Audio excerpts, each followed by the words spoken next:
Yesterday in my lecture in Great Neck, I read the words of Rav Chatzke Levenstein, the big legendary mashgiach of the Ashkenazi world. One time he had to go to Tel Aviv to make a passport or ID. You gotta get an ID. You cannot leave Israel otherwise. So he had to go and make a document. They took him in a special car with blinds. The windows were all closed completely. In any way, he doesn't open up his eyes in the public. It was so holy. They took him to the place. He went. He doesn't look. They covered him, the student. They brought him in. He said that this trip to Tel Aviv from Bnei Brak, 20 minutes to get there, probably he was there another 20 minutes or half an hour, and 20 minutes to come back, maybe an hour, took away 15 years from his life achievement. 15 years in yeshiva, killing himself. He felt, got wasted in 1 hour with the wicked people in Tel Aviv. That was his words. I feel it took away 15 years, even though I did not see anything. So they asked him, Rabbi, we are the witnesses that you did not open your eyes the entire trip. You didn't look at anything. So how it affected you? He said, the air is contaminated with millions of sins of all the wicked people around. That's why in Hebrew, the word air and atmosphere, it's the same word. Avir, avira. Same word. The air you breathe, it's contaminated by horrible spirituality. You go to San Francisco and you breathe over there, what they do over there by the bars, you stand outside, you're not going to go in. Just passing by and you breathe it, it's affecting your soul.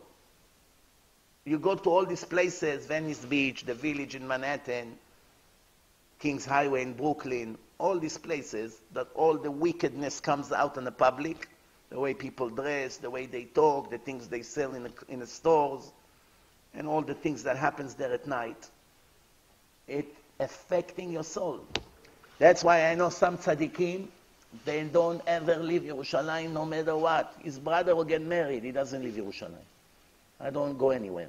I stay only in this neighborhood. Over here it's only Torah and good people. I don't care about this world. I won't risk myself going to places like this. It's very high level. You may imagine all your life not to leave the neighborhood.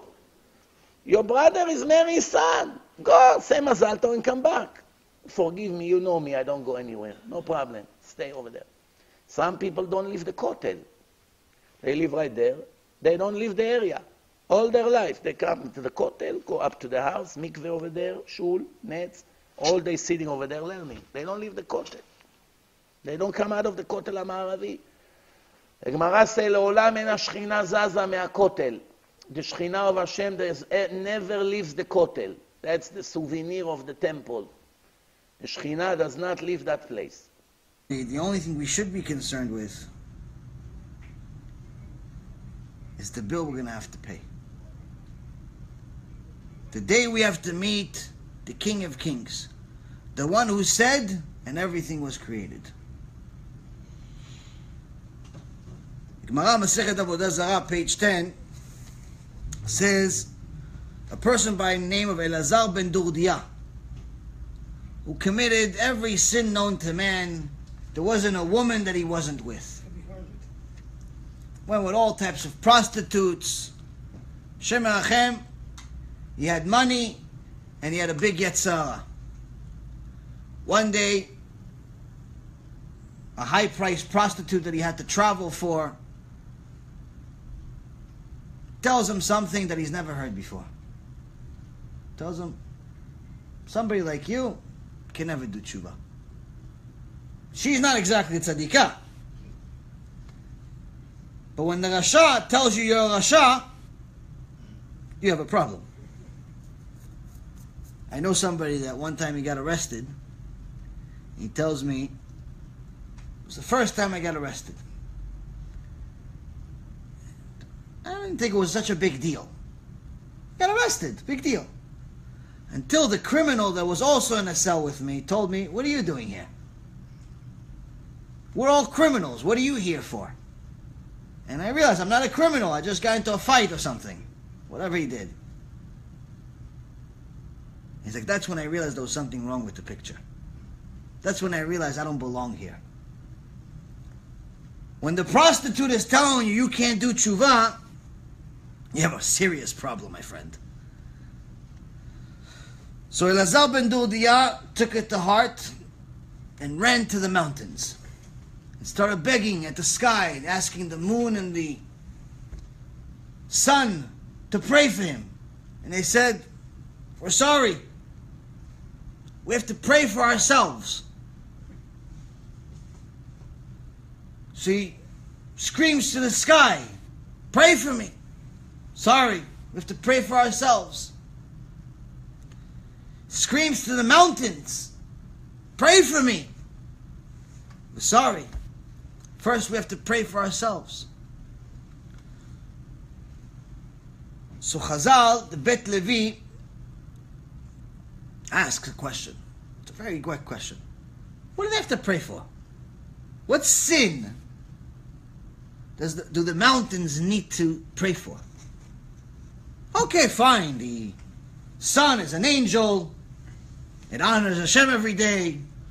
The moon is an angel. It honors Hashem. Everything is an angel. Fine. But they're saying to Elazar ben Durdia that they have to pray for tshuva. What tshuva do they have to do? What? They went with the prostitutes. They stole. What did they do? So Bet Levi says an amazing chidush. He says, every single action that you do affects the world around you. How do we know? In the door of the flood, the generation of the flood of Noach, Chazal explains to us that Hashem had to destroy the entire world all the way up to the point that he had to take out, I believe it was 6 or 9 feet of ground and destroy that too. Like lava, right? The actual ground he had to destroy. Not just the people, not just the animals, but the actual ground itself he had to destroy. Why? What did the ground do? What did the animals do? So the animals all became residents of San Francisco, became homosexuals. And aside from being homosexuals, they started going from species to species. The zebra was with the lion was with the horse, Shem and Achem. Everyone was going, nature was going against itself. Aside from that, the ground was continuing to swallow the blood of murder, which is either murder from physically murdering somebody or murder from wasting seed, hiding the crimes of the people. How did all of this happen? Because man is the reason why Hashem created the world. The actions of man affect the nature around him.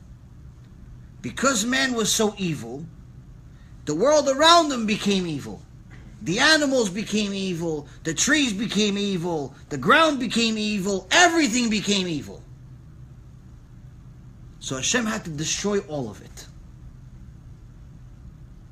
Because if it was just man, Hashem would just destroy man. What did the tree do? He said the tree became evil too.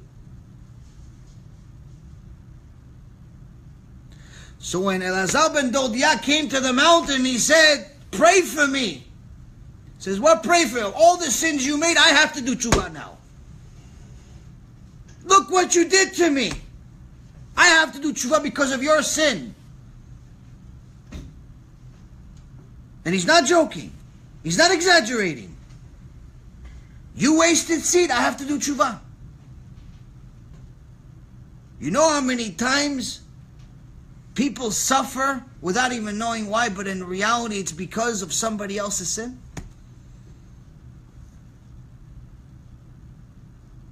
Sometimes you have appetite. You want to eat something. You want to eat, I don't know, carrot. You want to eat a cucumber. You're so hungry, forget to pray. How many times a year you forgot to pray? Forgot to thank Hashem. So what do? You eat. Take a bite of the apple. Take a bite of the carrot. Take a bite of something. You probably never noticed it, but sometimes it happens. Shortly after you get into a little kriza. Shortly after you get a little angry. Doesn't always happen, obviously, but it happens. Shortly after you get into you're a little upset about something. Your mood's a little different. All of a sudden, curse comes out. You're not a guy that curses. You're not a girl that curses. You're classy. What happened? Where did this curse come from? What happened? Every single one of the words the holy books say goes up to Shamayim. It comes back down with the rain. The rain goes on the ground. Where does the rain go? It goes to your fruits, your vegetables, the food you eat. Sometimes those words are curses. They come back down. They go into the fruit. And the only thing that can protect you is the blessing. If you get to bless, you have no protection. No shield. Meaning, that F word that the guy said goes into your mouth. Has to come back out. The anger he had has to come in, has to come out. Whose fault is it? It's your fault. Why? Could have blessed. Could have just said, thank you Hashem, give me a shield. You're not really saying thank you Hashem. In reality, the thank you Hashem is, please protect me Hashem Erachem. Please protect me from me. Please protect me from him, and I don't even know he exists.